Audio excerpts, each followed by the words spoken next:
வணக்கம். தமிழ் ஃபுட் கார்னரில் இன்றைக்கி ஜவ்வரிசி பால் பாயாசமும் பருப்பு வடையும் பண்ண போகிறோம். இந்த பாயாசத்தில் பால் நிறைய சேர்த்து பண்ணியிருக்கிறதுனால நல்லா க்ரீமியாக சாப்பிட்றதுக்கு ரொம்ப டேஸ்ட்டாக இருக்கும். இந்த வடையும் நல்லா மொறுமொறுப்பாக டேஸ்ட்டாக இருக்கும்.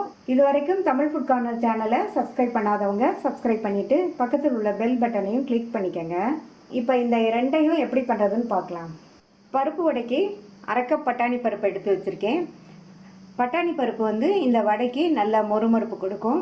ஒருவேளை உங்கள்கிட்ட பட்டாணி பருப்பு இல்லைன்னா இதுக்கு பதில் கடலைப்பருப்பு சேர்த்துக்கங்க. இதை இந்த பாத்திரத்தில் சேர்த்துட்டு 2-3 தடவை வாஷ் பண்ணிவிட்டு 2 மணி நேரம் ஊற வச்சுக்கலாம். 2 மணி நேரமாக பட்டாணி பருப்பு நல்லா ஊறிடுச்சு.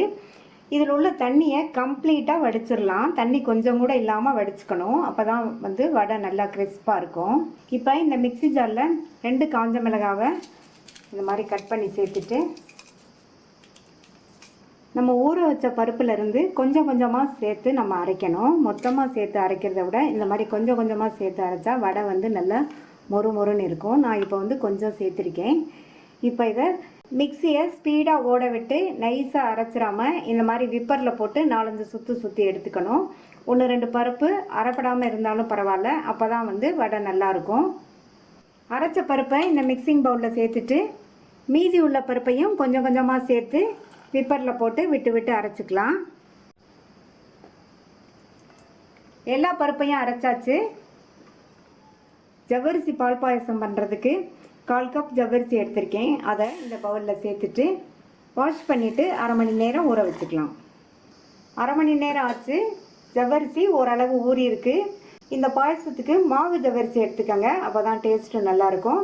அதே மாதிரி ஊற வைக்கும்போது அளவாக தண்ணி சேர்த்து ஊற வச்சுக்கோங்க. ஸ்டவ்வில் ஒரு பேன் போட்டிருக்கேன். இதில் 3/4 கப் தண்ணி சேர்த்து இந்த தண்ணி நல்லா கொதித்து வரட்டும். தண்ணி நல்லா தளன்னு கொதிக்குது. கொதிச்சதுக்கப்புறம் தான் சேர்க்கணும். ஊற வச்ச ஜவ்வரிசி இதில் சேர்த்துக்கலாம். ஜவ்வரிசியை சேர்த்துட்டு ஸ்டவ்வை மீடியம் ஃப்ளேமில் வச்சுருங்க.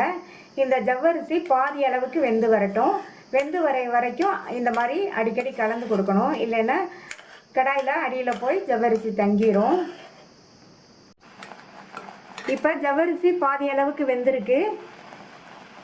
இது கூட 1/2 லிட்டர் பால் சேர்த்துக்கலாம். நான் மெஷரிங் கப்பில் 2 கப் பால் சேர்க்குறேன்.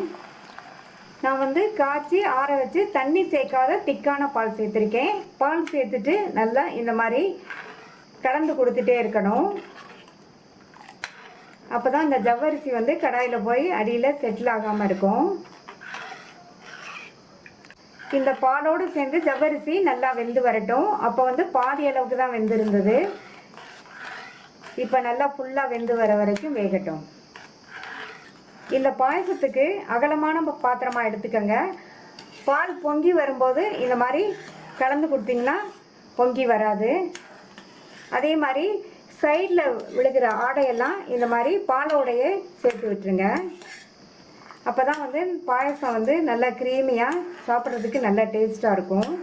பாலோடு சேர்ந்து ஜவ்வரிசி வெந்து பாலுமே ஓரளவு வத்திருக்கு. ஜவ்வரிசியுமே டிரான்ஸ்பரண்ட்டாக வந்திருக்கு. இந்த அளவுக்கு வேக வச்சுக்கணும்.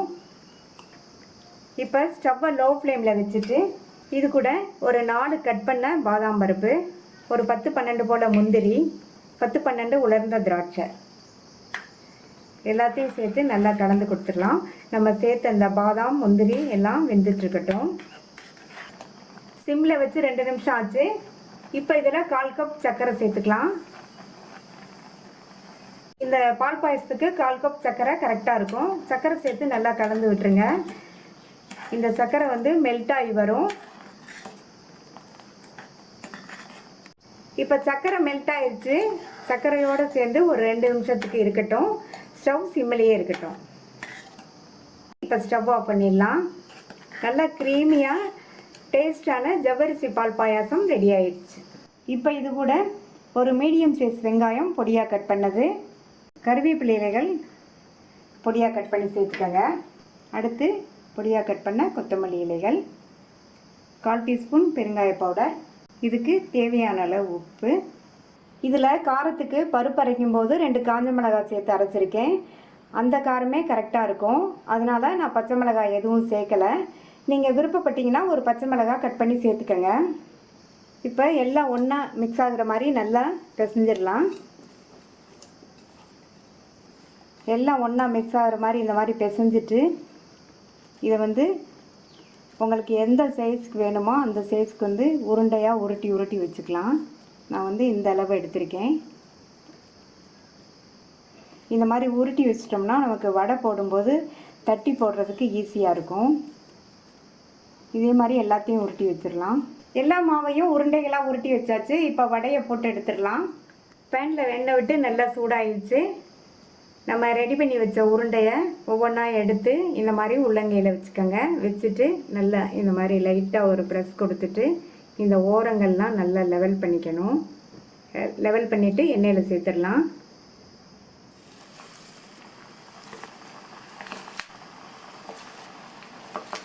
வடையை தட்டி சேர்த்ததுக்கப்புறமா ஸ்டவ்வை வந்து மீடியம் ஃப்ளேமில் வச்சுக்கோங்க.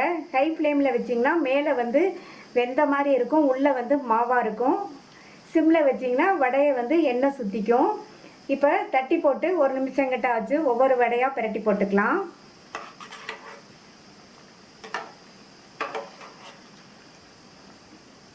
அப்பப்போ இந்த மாதிரி பிரட்டி பிரட்டி விடணும். எல்லா வடையுமே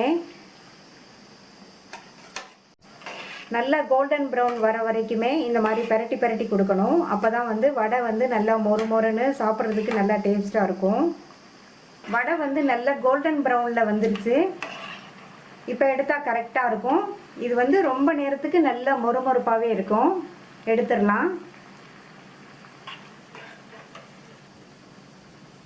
நல்லா மொறு மொறுன்னு டேஸ்டான பருப்பு வடை சூப்பராக ரெடி ஆயிடுச்சு. மீதி உள்ளதையும் போட்டு எடுத்துடலாம்.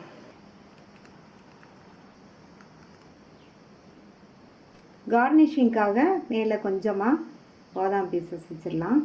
டேஸ்டான பாயாசமும் சுட சுட பருப்பு வடையும் ரெடி ஆயிடுச்சு. ரெண்டையும் ட்ரை பண்ணி பார்த்துட்டு உங்கள் கமெண்ட்ஸை சொல்லுங்கள். தேங்க்யூ.